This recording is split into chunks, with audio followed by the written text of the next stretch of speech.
Crypto Trader is proudly brought to you by Element, a full-service investment bank for the digital token capital markets.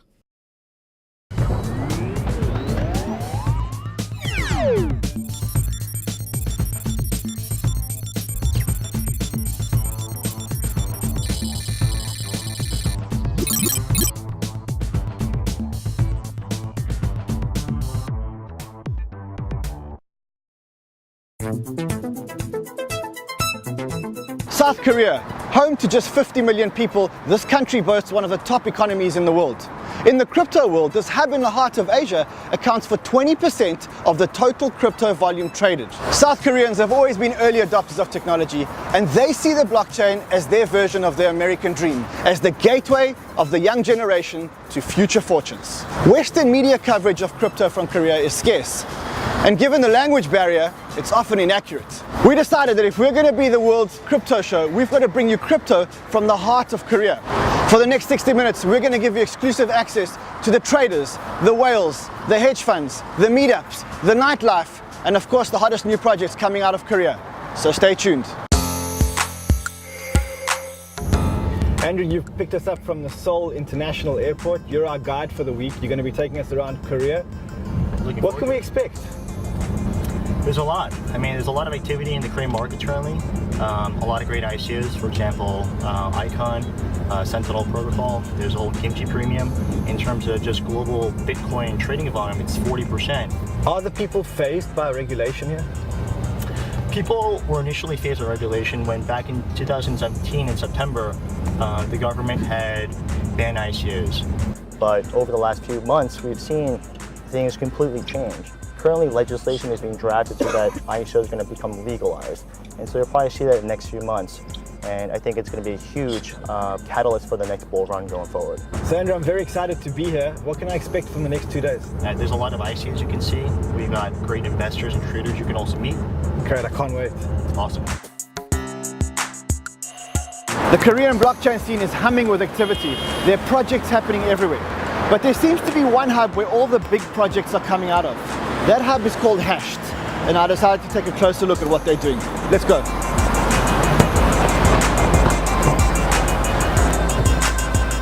Gentlemen, we've been in Korea for a few days. We've been in the crypto scene, and all roads seem to lead back to Hashed. The name on everyone's mouth is Hashed. Who is Hashed? What do you guys do? Hashed is the largest crypto fund based in South Korean market. So we are focusing on three things: investment, accelerating, and community building.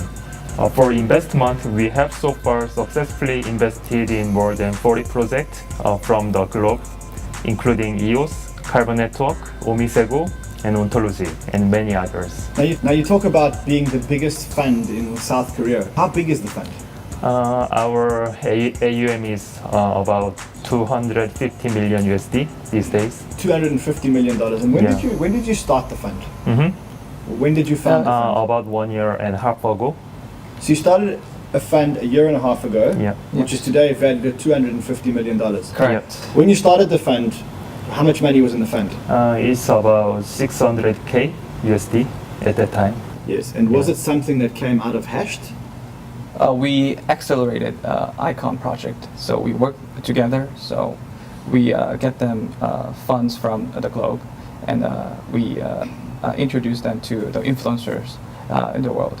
In your fund today, what are the top projects in terms of holding? These days, Ontology and EOS are the two biggest ones.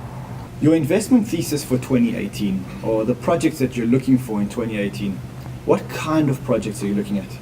High performance blockchain protocol, and also a very infra level project.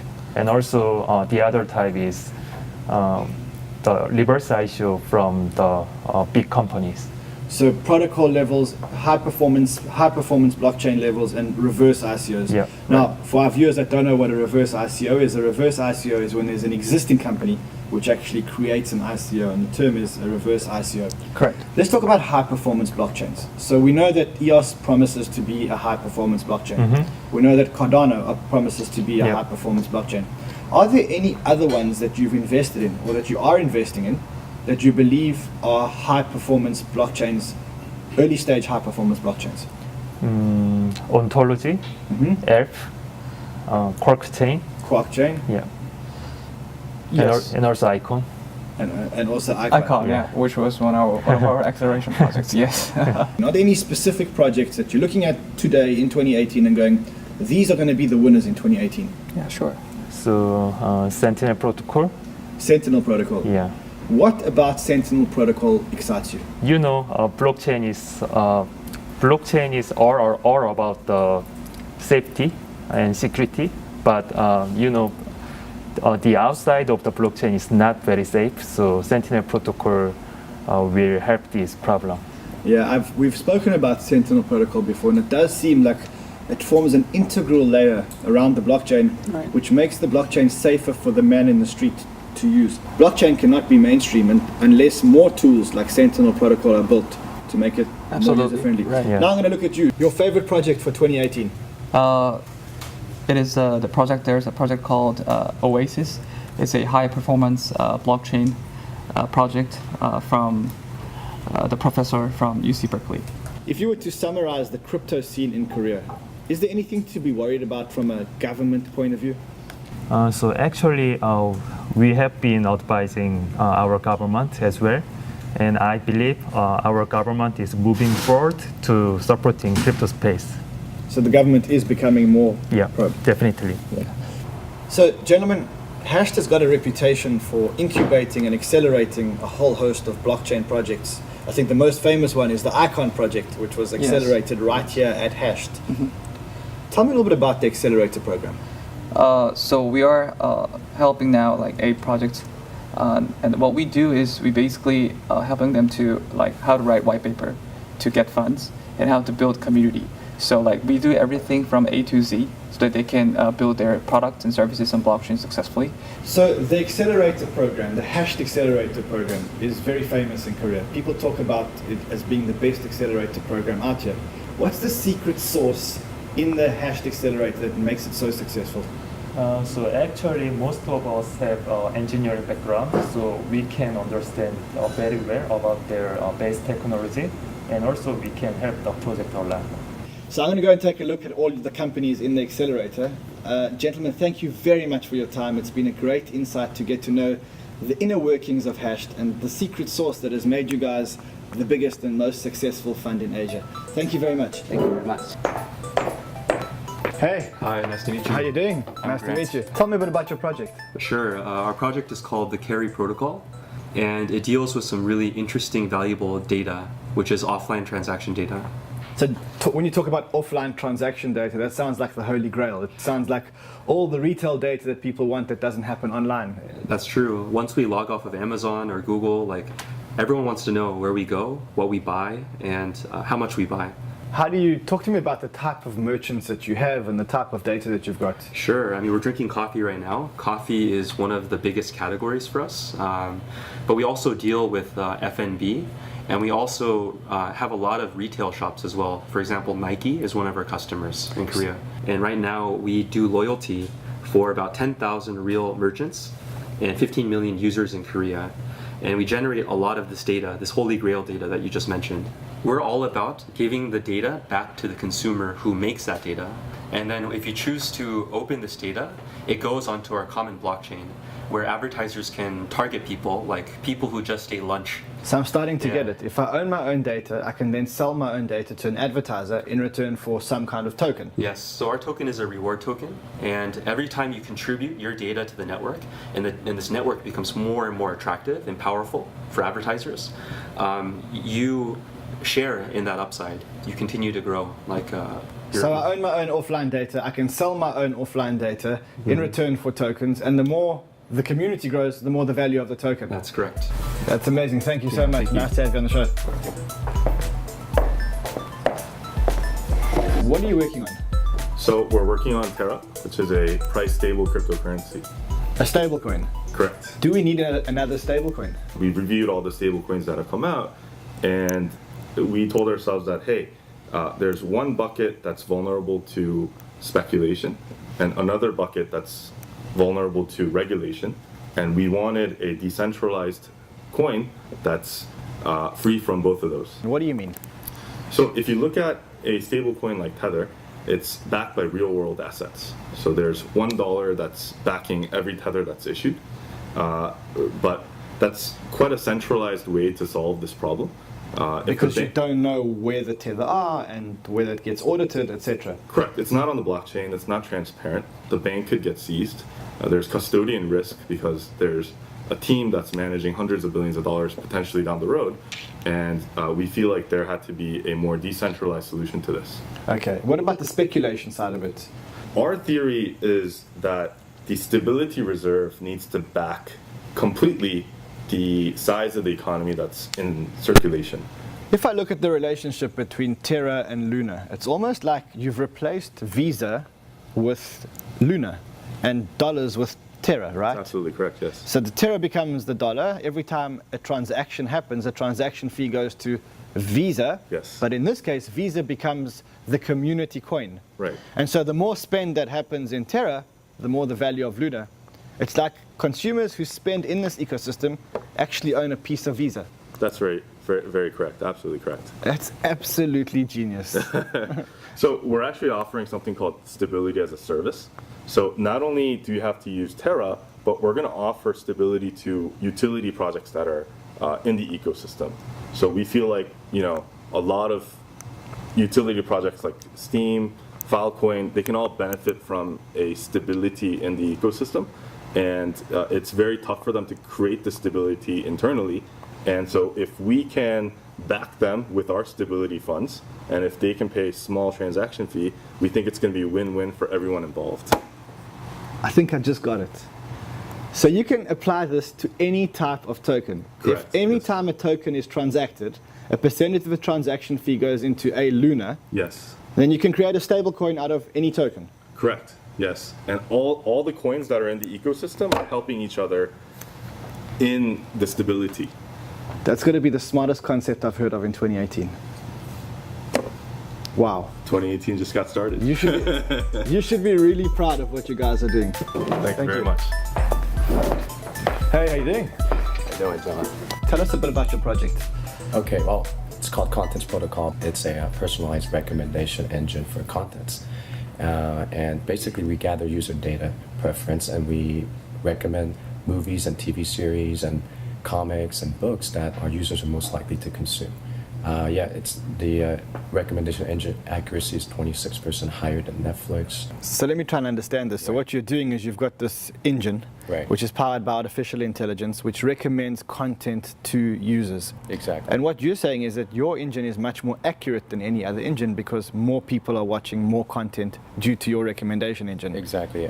That's exactly what next step 2 years ago we took the engine and we applied it to a platform, a subscription VOD service called Watch Up Play, which is now the leading competitor to Netflix in Korea.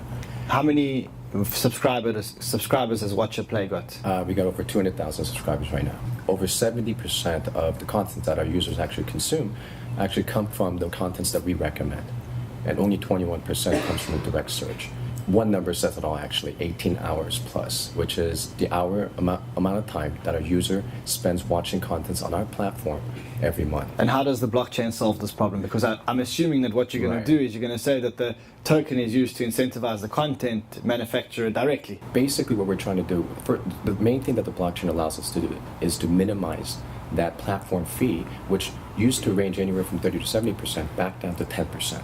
And redistribute that to the content providers and also compensate a new participant. Well, they've been a participant, but they've never been rewarded or compensated before, the users, who really provide free marketing for the contents. So you're incentivized to tell people about the content. That's exactly the point. Yeah. And the more people that view the same content that you view, Right. the more rebates you get for incentivizing the view. Exactly. They should be rewarded for leaving a rating, a review, and also sharing it on their social media. So I Thank you wish so you much. all the best on this journey. Appreciate it. Thank you. Thank you. You're actually in the midst of your ICO as we speak. That's right. So tell us about the protocol. Okay, so we are working on something called TTC protocol. It's an easy to integrate protocol that enables communities to incentivize their users and grow together as one union. Let's talk practically. Right. So basically, the idea came from why is that all the social network today or the communities on the digital and online media side is earning all the profits while all the content is being created by users and all the time is being spent by users to create that value. So what we are trying to build here is that just by contributing to the community, by maybe content creation or doing simply clicking like to the contents or leaving a comments or reporting the bad contents. Being part of the ecosystem. Exactly. And by providing the value to the community, that the part of the value that created by your time, your user's time, should go back to the user. So that's incentivize the user. But not to be critical, but if we look at a system like Steam or Steemit, right. Isn't that exactly what they're doing, giving the money back to the community? That is a very good question. What we know as people who's experienced in the mobile application world is that it's really, really difficult to grow a community. So what we're trying to do is that we're building this protocol so that existing communities can easily jump into blockchain technology, blockchain community without hassle of doing their own token economy, token integration. So if I get it, there's Right. a protocol level for Right. all social communities to plug into. So existing social communities and new social communities. Right. Any type of community, actually. Well, it's actually an aggregator of all communities. A simple idea: incentivize your users, grow your community, right, and then connect all the community to have a bigger union of all the communities to grow together. That's amazing. Thank you. Great, thank you so much.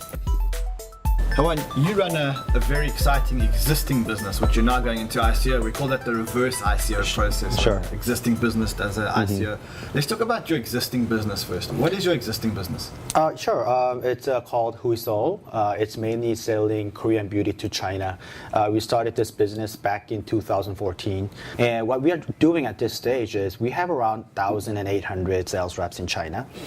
They are Chinese people, and they sell Korean beauty products to Chinese customers. So you've got a business with sales reps. The business sells cosmetics to China from Korea.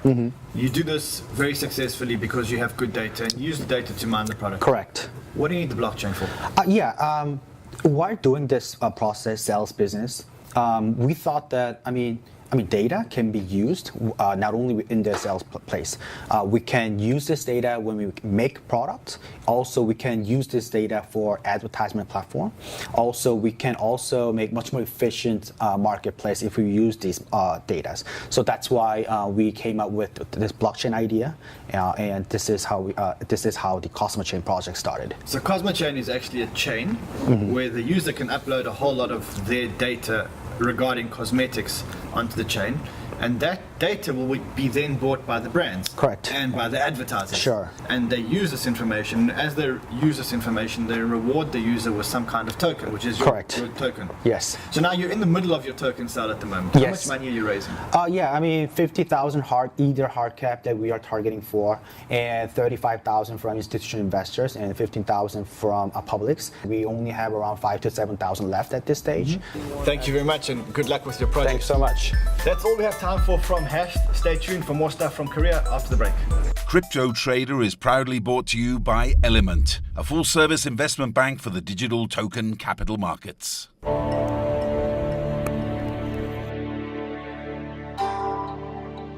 No trip to Korea would be complete without meeting the darling child of Korea. And by that, of course, I mean the Icon token.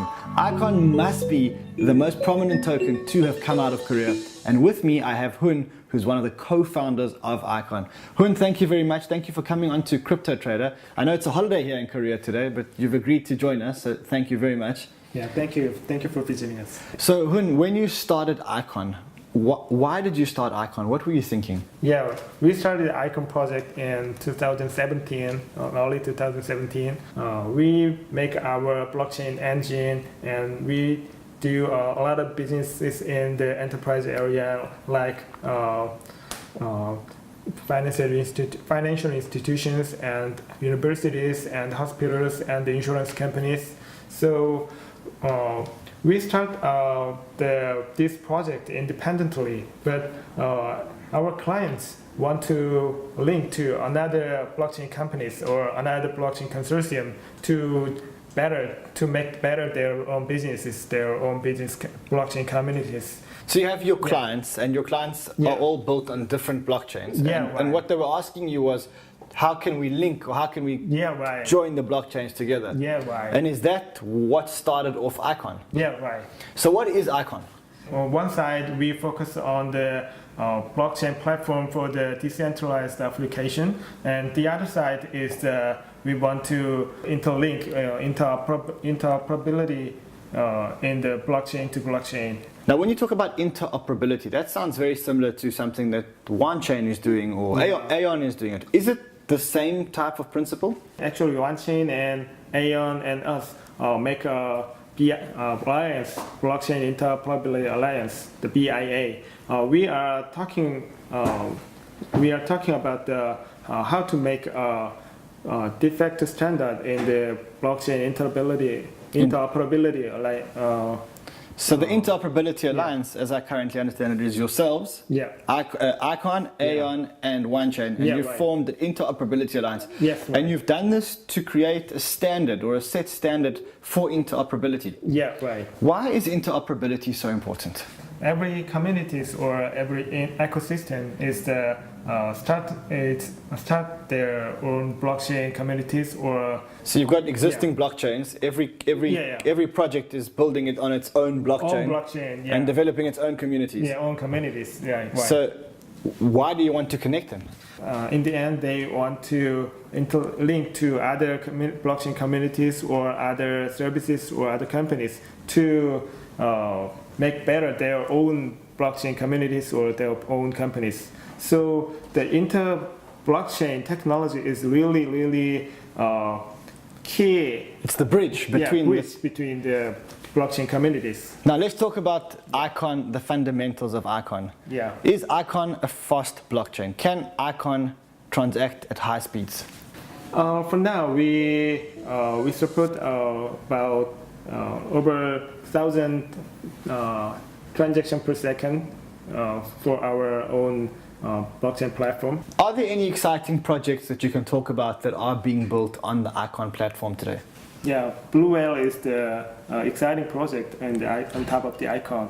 Blue Whale is focused on the gig economy through the blockchain technology.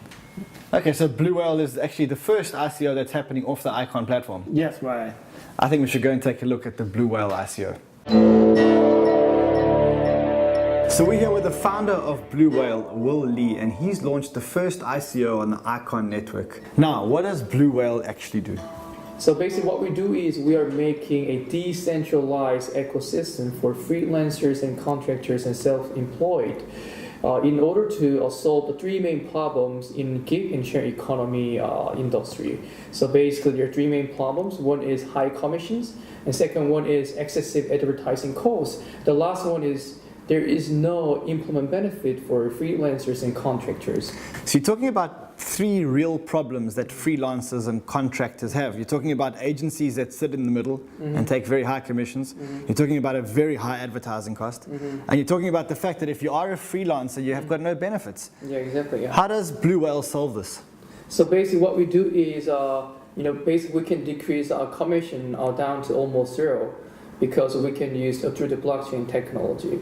So what we can do is we can build a Blue Whale network, can work with many different share economy and gig economy platforms. So basically we can decentralize their platform as well, and then we can share the user base by providing free advertising solutions. So we decrease the commission from basically 30% to almost 0%. So no more commission. No commission. Yeah. No more advertising. Yeah, no advertising. Talk to me, how about the benefits, employment benefits? How do you achieve employment benefits using a token economy? We think that we can provide employment benefits such as pensions and also PTO, the paid time off.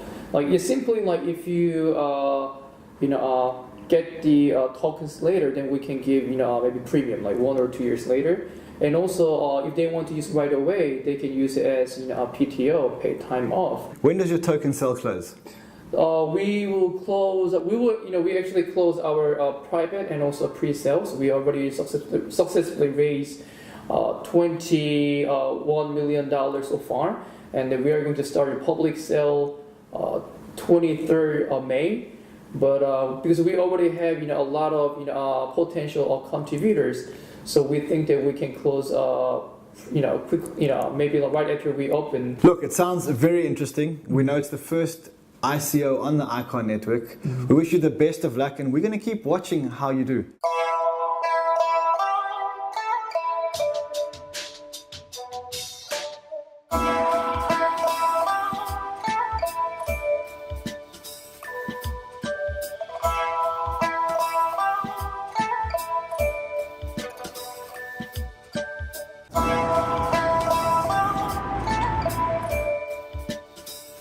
I've just had the most amazing experience. I've walked into a co-working, co-living space where people come to learn about the blockchain.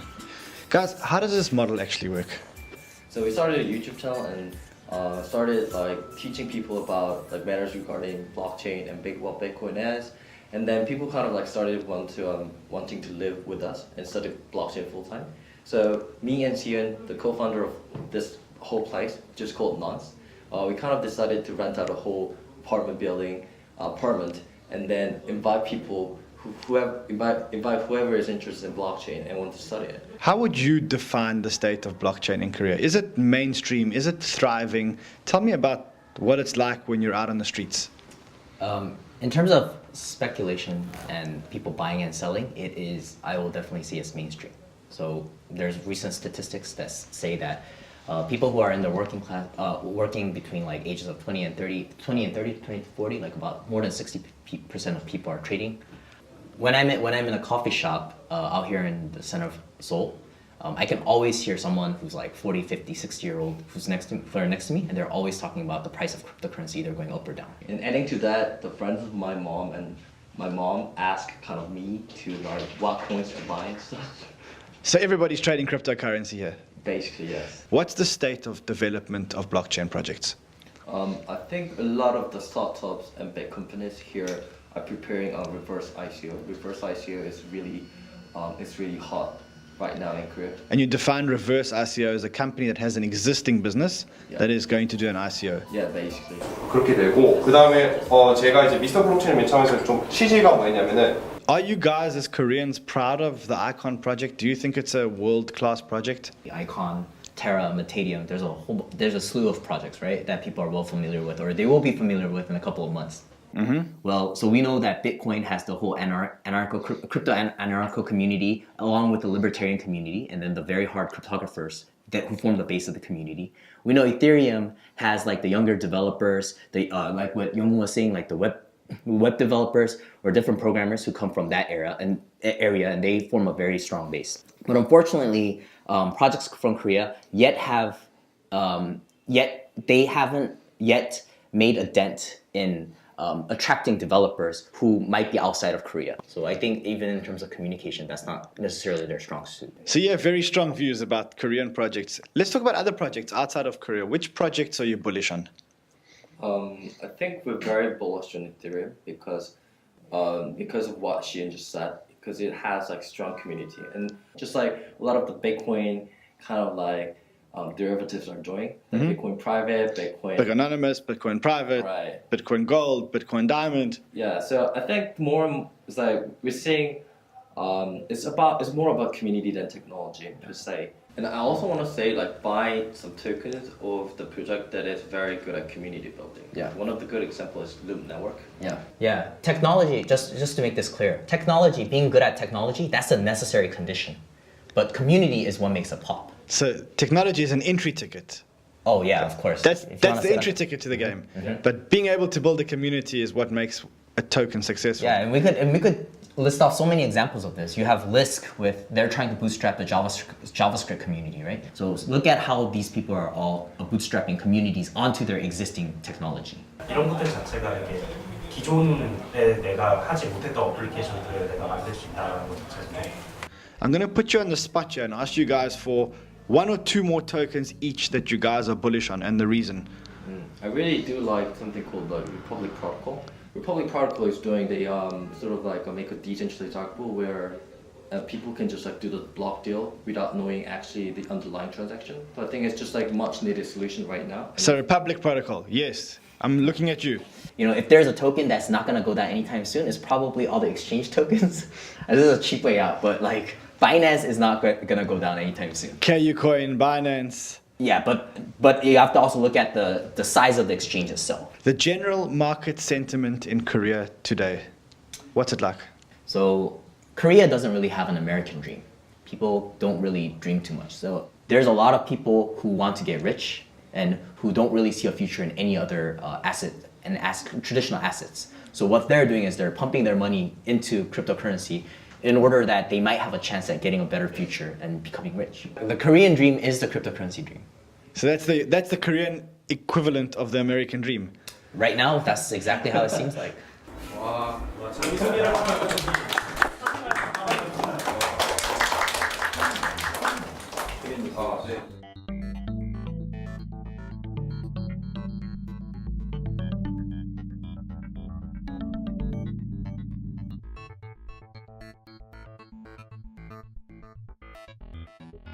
If you want to get an idea of the investment sentiment in the region, the best way to do it is to speak to the guys that are investing, the fund managers. And so in that vein, I've got one of the fund managers who manages a fund in Singapore and Korea to give us an idea of what he's looking at. Zhang, thank you for joining us. Pleasure there. So good to see you. You've been operating a fund. How long have you been operating a fund for? We started XSQ in Singapore about 2 years ago. We started off as miners. And how big is your fund today? Today we are not too big. We made about $10 million. And looking at this region, investing in this region, what are you seeing coming out of Korea? So in Korea, it's interesting. Korea has one of Asia's highest percentage for commercializations of technology, and that's why X Square is supported by the local government here. We do see still a lot of blockchain infrastructure projects. We see a lot of people like Phantom. We see a lot of people like Blockchain. We see a few of these, faster and better blockchains that are coming up. And that's coming out of Korea. What about Singapore? Is Singapore a hub? Is there activity in Singapore? Singapore is definitely activity for blockchain and for cryptocurrencies because our government has been pretty transparent, has been pretty open to welcome the talents of the world. In Singapore, we are looking at 108 token. It is an index token that tracks the top 15 cryptocurrencies for people who want simplicity in basically getting an exposure in what we call crypto assets today. Let's talk about some of the projects that you're looking at the moment, which you find exciting. So there's one project that comes out of Singapore. They just got their license for a crypto to fiat exchange. It's called Sparrow Exchange, as in Sparrow the bird. Cool. So Sparrow sounds like a great one. What are your other ones that you're looking at So today? the other one that that's part of our strategy for market mechanism investing is 108 token. 108 token is a crypto index fund that basically tracks the top 15 cryptocurrencies. So we've got Sparrow, we've got 108. Any other projects that you're looking at? Just projects that you're seeing in the region. So the project we're seeing in terms of infrastructure protocol, of course, blockchain. They're basically blockchain infrastructure that's basically better, faster. They could be taking over Ethereum hopefully in the next 1.5 years. Well, QuarkChain is offering, they're talking about 100,000 transactions per second or 10,000 transactions per second on a testnet. They're talking about being secure, decentralized, and very fast. Yeah. What other projects? There is actually a project called Oasis. It's incubated by the folks from UC Berkeley. Again, it's blockchain infrastructure. They can do smart contracts. They can do exactly everything that Ethereum can do, only better. So maybe the blockchain's adoption will take, 1.5 years or 18 months in that sense. Blockchain adoption has been the fastest adoption in history and definitely will be the fastest adoption in history. The Korean government, are they friendly to cryptocurrency? What's the official stance? We have heard of news like that the next administration is going to be very pro-blockchain, pro-crypto in that sense. So we are waiting for the potential to manifest itself. It's been an absolute pleasure speaking to you. Thank you, Ray. I look forward to catching up with you again soon. Thank you very much.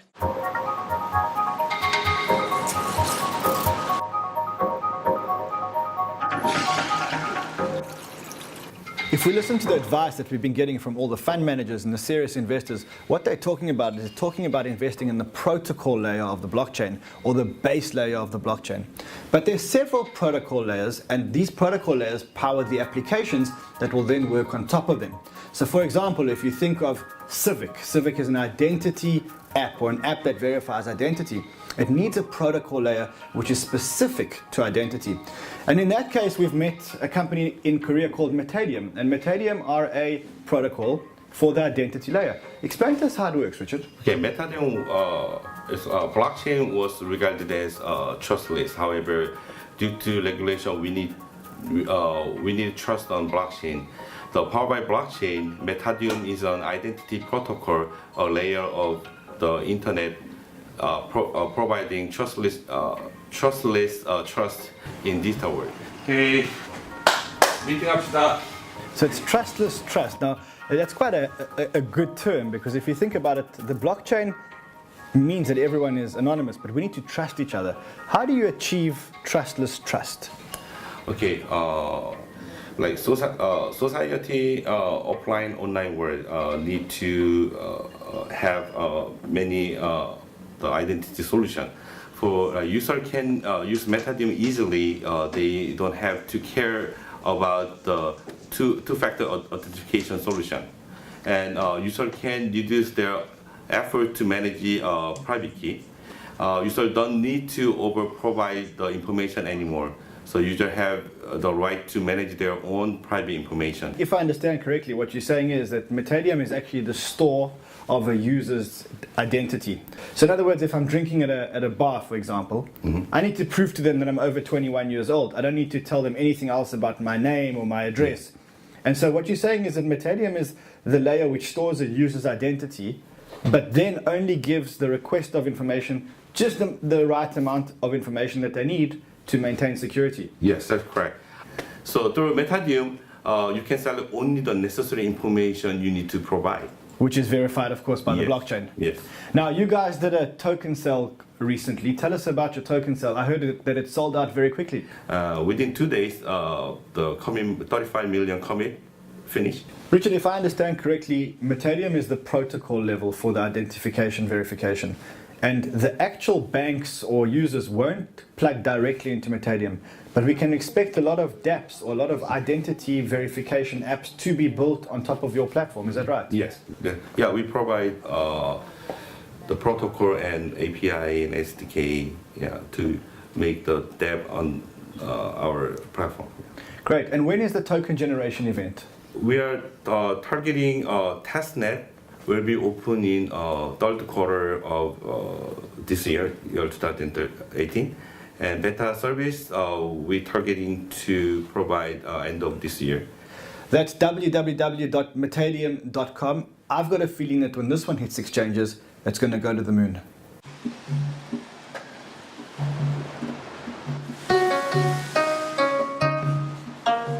Asia is all about culture, and a big part of the culture is around food, so we stopped to get a little bit of a bite. But this time it's not Korean food, we've actually opted for Japanese food.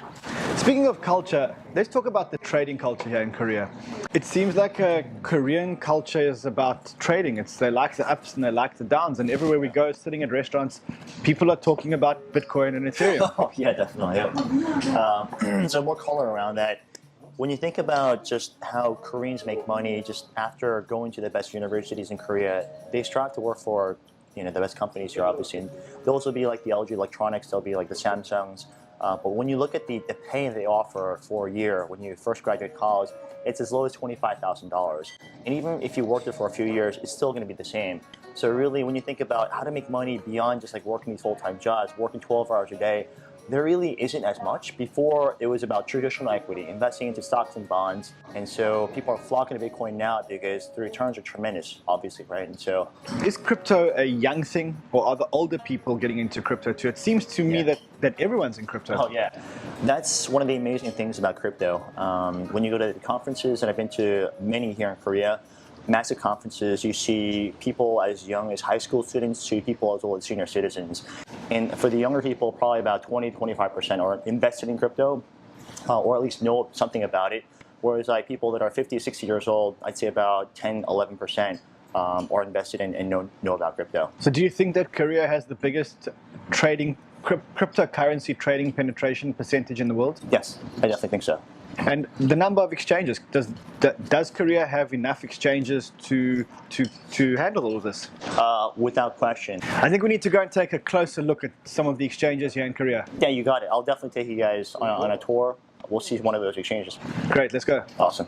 Perfect. Crypto exchanges are a big business, and no trip to Korea would be complete without a visit to a crypto exchange. We tried to get hold of the exchanges, and one of the exchanges agreed to see us, and that was Corbit, which is the oldest exchange in Korea. Michelle, some insight as to the trading market in Korea. How big is the trading market in Korea? So in terms of trading markets, last month it was around $80 billion, which is, so the total trading volume world was 500 billion. So Korea is a very important market for cryptocurrency trading then? I guess so, yes. When you look at your traders, your average trader, are they trading multiple times a day or a week? Or are they the type of traders that buy and hold? I guess it's half and half, but like many of the traders who trade a lot, they trade really often, so often, like several times a day, or like sometimes like 10 times a day. Some 10 trades a day? Yes. And in terms of regulation in Korea, we hear reports in the Western world of ICO bans. We hear that the government blows hot and blows cold. One day crypto is good, one day crypto is bad. How do you find working with the regulators in Korea? It's really hard to regulate, I think. And like there is a blockchain association which is working with the government and regulators so that they can make right laws. In June, there's another election coming. But all indications say that the change of government will look favorably on cryptocurrency. And if we look in the streets, people are talking about cryptocurrency. There's a big uptake. Do you think that after June we're going to be more positive towards cryptocurrency? That's what every people are hoping. Like every cryptocurrency people are hoping, but we're not sure actually because government can always be more conservative about money thing. So we're not sure. So banks are being careful, I think. Do you think that a government that is against cryptocurrency is taking a big chance that they may lose the election? Is cryptocurrency that powerful in Korea? I guess so, because some of the young people think it's only hope for them to earn a lot of money. So they're young people's voting is really important, right? So government is, I think, being a little bit careful about young people's election. Thank you. Thank you so much. Thank you so much.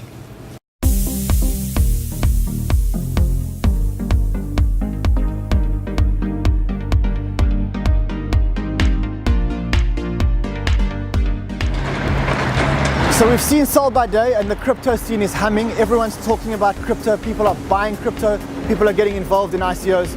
But it doesn't end in the day. And now we're going to go and see Seoul by night. What is this place? This is a venue for exclusive events. Awesome. And what are we going to do here tonight? Tonight, it's called Full Masternode, and basically it's a highly exclusive and highly curated event for people within crypto. Let's go. Definitely, let's do it.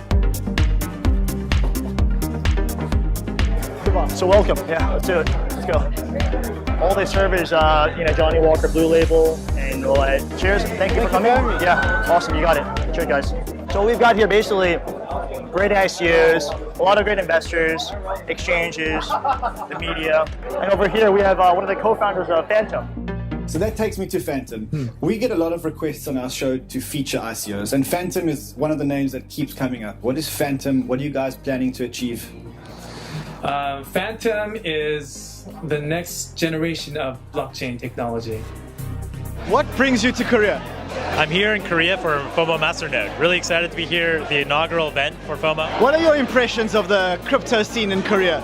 It's so fast-paced and so vibrant. What are the chances of bumping into a Korean Jew in Korea? It's a dream come true, being that I've never been to my homeland.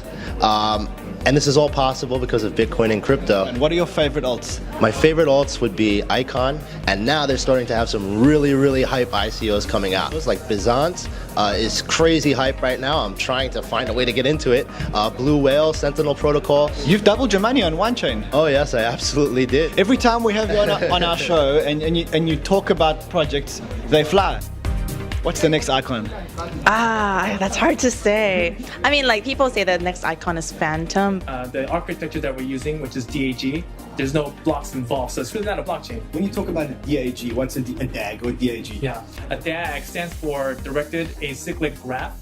And basically what it is, when we have a blockchain, the reason it's called a blockchain is everybody knows it's because you're having blocks and you're linking them horizontally one at a time. Well, in a DAG architecture, there is no blocks. You're not going horizontal. You're actually going asynchronous. So your entire network is all moving in one direction. So that means the inherent bottleneck and scalability issues that we have in blockchain does not exist in a DAG architecture. Because the scalability problems we're having with blockchain is full blocks, which are linear in nature. That's right. What does this blockchain promise? We are aiming for 300,000 transactions per second. 300,000 transactions per second. That's right. How are you confident that you're going to achieve this? A lot of this is based on the mathematics behind it, right? How do you attain 300,000 transactions per second? So based on our algorithm that we're developing right now, and our researchers, the math that we've calculated based on a full network, about 100 nodes in operation, we came out with a number of 300,000 per second based on 100 nodes, and 100 kilobytes per node, or per transaction block. And based on that, we can kind of calculate exactly how much we can do. How much money are you raising? Our hard cap for our ICO is 39.8 million. Have you started raising? We have. Somehow people have found out about Phantom and we've grown organically. We have completed our seed round and we're currently in our private pre-sale round. Trading is happening in Korea. And another thing that's happening is that there are a lot of great projects which are coming out of Korea. If you want to hear more, that's phantom.foundation. So one of the big issues with leaving your tokens on an exchange is that if the exchange gets hacked, your tokens are gone. But that's about to change, because I've found an exchange that actually insures your tokens while they're in the wallet on the exchange. Basically what happens is, whenever you have a transaction fee, few basis points, there's a few basis points which is equivalent to the insurance premium. Launching to the public from 1st of July. So if you're interested in buying tokens in an exchange which is insured, you can go to cgcx.io. So what are your impressions of Korea? Are you feeling this crypto energy here? Yeah, good. There's like a couple of places in the world that I've been where you immediately get the sense that the nation knows what it's about. Maybe give us a little bit of background as to who you guys are and what you do. Yeah, cool. So our token Sends, like you said, it's doing pretty well. We're on a kind of marathon, not a sprint here. We're trying to change the world, and our purpose is to create an app store of decentralized applications that can help each other grow. And how many apps are actually live today? Yeah, so we've got in the ecosystem now around 30 dApps that are working inside of it. And the underlying blockchain is actually written in Python, so most of the developers in the world can pick that up pretty quickly and start working on it. We hope by then this year to have around 100 dApps working inside of the ecosystem. If I were to ask you to categorize or tell me about the crypto scene in Korea, how would you categorize it? Korea is crazy about crypto.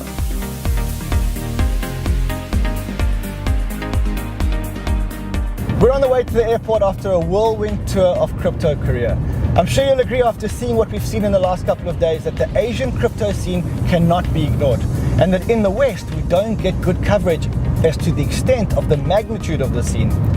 Being a truly global crypto show, we're going to set up an office to bring you coverage from the East.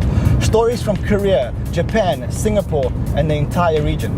But for now, we've got to catch a plane back to the West, to New York City for Crypto Week. We'll be bringing you live coverage all week long. Until then, trade well, my friends.